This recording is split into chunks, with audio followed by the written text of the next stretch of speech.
Hello Aries, welcome in. Today we're going to be doing a Celtic cross for January to see what the energy is going to look like for you, what challenges you might face, or just what messages you might need to know. As always, please take what resonates and leave the rest, and if it does resonate, you'll have to let me know in the comments down below. So we're going to go ahead and we'll cut the deck. Every card is going to have a specific meaning, but we'll get to that card when we get to that card.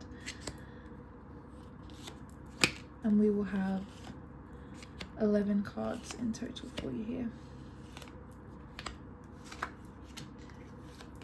And we will be starting with the card on the bottom of the deck, which we have the Ace of Wands. I think this is a very fitting card to have as we go into January.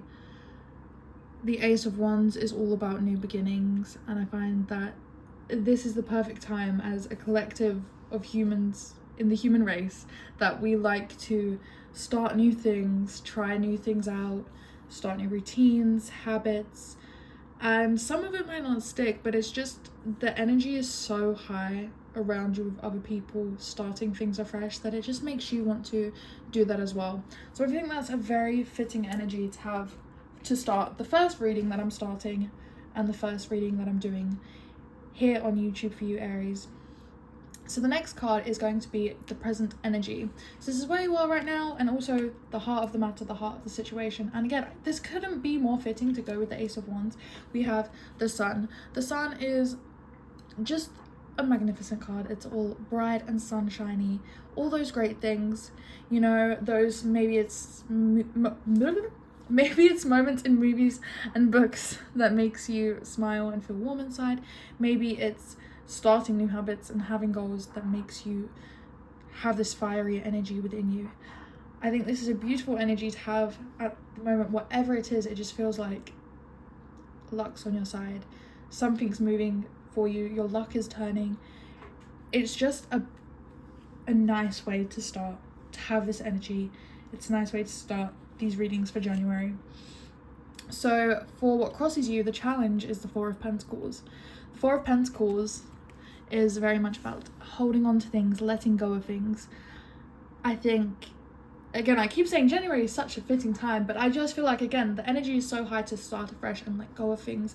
You know, sometimes we have to let go of things that we want to hold on to for as long as we can, but we know that for whatever reason these things aren't feasible to us.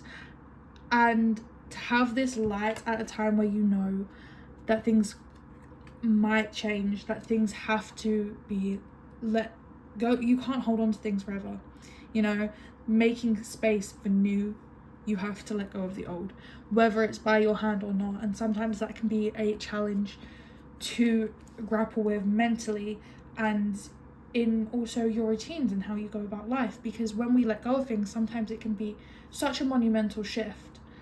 So I think that as a challenge, it must be quite hard for you Aries. So let's see what's on your mind, what you feel is the most challenging.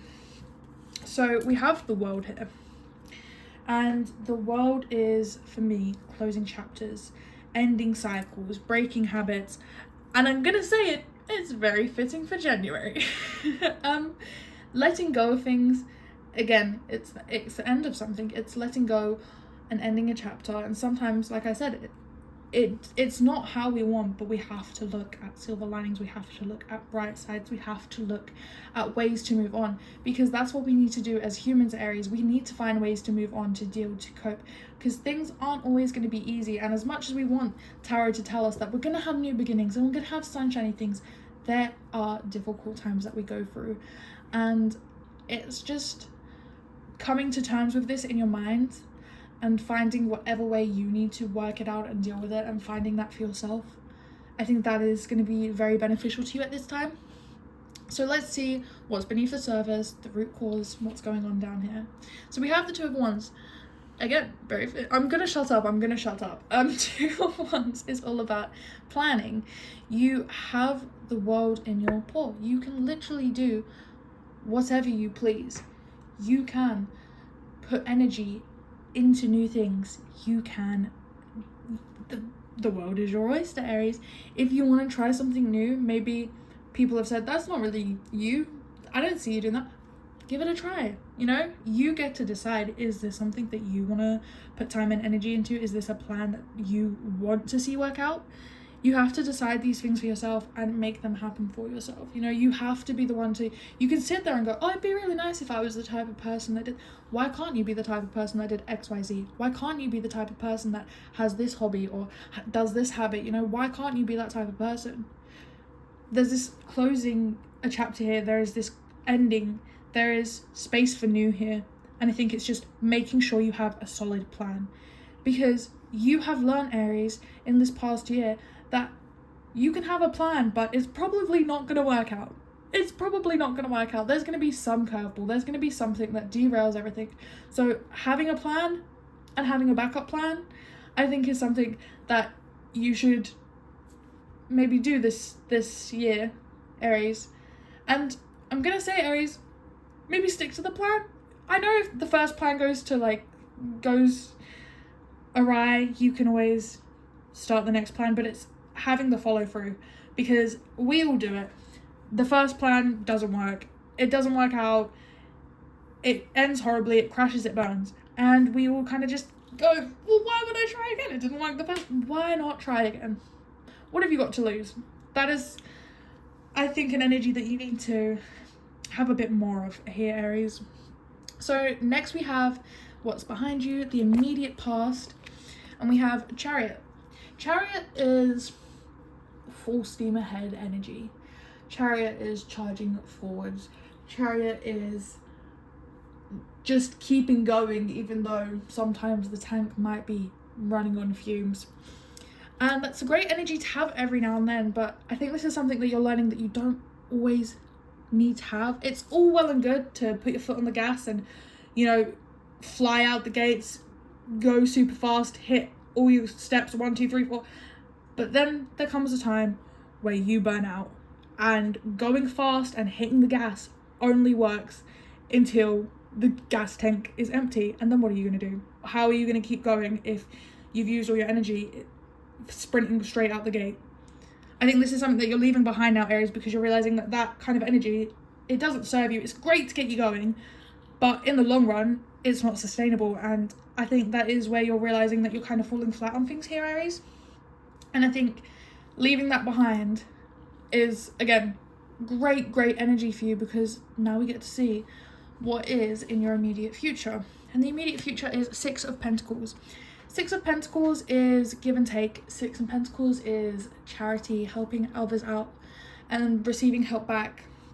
Now, this could be an energy of you helping others, or this could be that you've helped others and now you're receiving help back because maybe you're the one that needs a little bit of a helping hand. Again, Six of Pentacles usually is help in finances or in a physical sense, but there is this energy of there is charity out there. Maybe it's you helping others or others helping you, but that is what is in your future.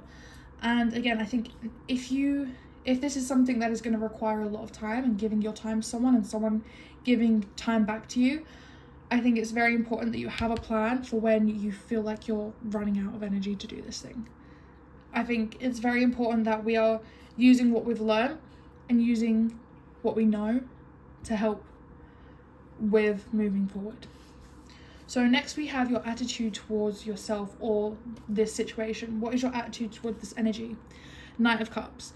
I was gonna do a different reading for you before, Aries, and when I first started recording it, this was the first card that came out, and I'm only mentioning that because I think I've done a reading for Aries recently and this might have been in that reading. That's the only reason I'm mentioning this. That was for a specific Aries, and if they're watching this, please tell me. The Knight of Cups as your attitude towards yourself or your others. In the previous reading that I was going to do for you tonight, Aries, I said that this is just like a little piece. I don't want to say it's a little piece of heaven, but it feels like a little piece of calm, a little piece of quiet. Whatever this Knight of Cups is, if it's a hobby, a person, maybe it's a piece of media, whatever it is, it just feels like a little piece of quiet and calm and just everything away from the chaos. And I think this is very important for you right now, Aries. And you don't have to keep this thing to yourself. You can share it with others, but if it is something you want to still keep to yourself, then that is totally acceptable as well. I think it's really important with the chaos that you're facing to have a nice calm space away from it all. So whatever this thing is that you have that you're holding in your mind, keep that. So next we have others' attitudes towards you or the situation, and this is a 7 of Wands. To me, whenever I see this card, I immediately just think of defensive or territorial, or just someone has their guard up. Again, I think that's why it's so important that you have this Knight of Cups energy, is because you have the 7 of Wands outside of that. You know, there's almost like someone is the Knight of Cups to you and they are able to like hold you and tell you that things are okay. And it doesn't have to be a physical person, because I know that sometimes when you sit down with your favorite snacks and you put a show on, that's just as good as a hug from a person, okay? It's important that you're having this energy when you have the 7 of Wands outside. You have people that maybe aren't seeing the future that you're trying to build, aren't seeing the endings that you've had to go through, and that they are on the defensive, that they are territorial, that they are almost, I don't want to say aggressive, but there is just this almost hostile energy around you. So just kind of steer clear of that. Don't feed into it. Don't feed the fire. Let it fizzle out and do its own thing. Don't feed the fire, okay? That is very important for you, Aries, because you're a fire sign. You are quick to snap back, and sometimes that can help you, but sometimes that can hinder you. So just remember that. Next, you have your hopes and fears. We have the 8 of Pentacles. Now, it's very fitting that you get this when I've been talking about how you have this tendency to burn out on things. The 8 of Pentacles is all about patience before harvest, working hard, putting time and energy into things, and understanding that you're in it for the long run, that even though you might feel close to the finish line, sometimes these things can go on, and it's going to require time and patience and energy. And I think you almost fear that you're not going to be able to follow through with something. You're not going to be able to put in the time and energy that you should. Don't worry about it so much. Like I said, if you keep planning for what happens when you do start to burn out, when you have backup plans, when you're not feeding the fire, when you're not putting energy where it doesn't belong, you have more energy to put it into things that are going to serve you. And the final card we have is the outcome. We have the Page of Pentacles. Oh my god, Aries, this feels so exciting for you. Page of Pentacles to me is literally a new beginning in finances. It's something that you're gonna maybe have to learn and put time and energy into. It's gonna be an investment of your time, but it will probably have a monetary outcome. Hello. So whatever it is, making sure, like I said, if you have these backup plans, if you have, support systems in place, if you have someone that's going to give you a kick up the butt that can help, then I do see this as a very, very possible outcome for you, Aries. This is very interesting reading, and I want to say it is very goal-based and finance-based, and I think it's going to work out very much in your favor, Aries. I have faith, I have hope, and I hope that this reading resonated for you in some way. Please let me know in the comments down below. Like, subscribe, do all those YouTube things. Thank you for watching. I hope you enjoyed.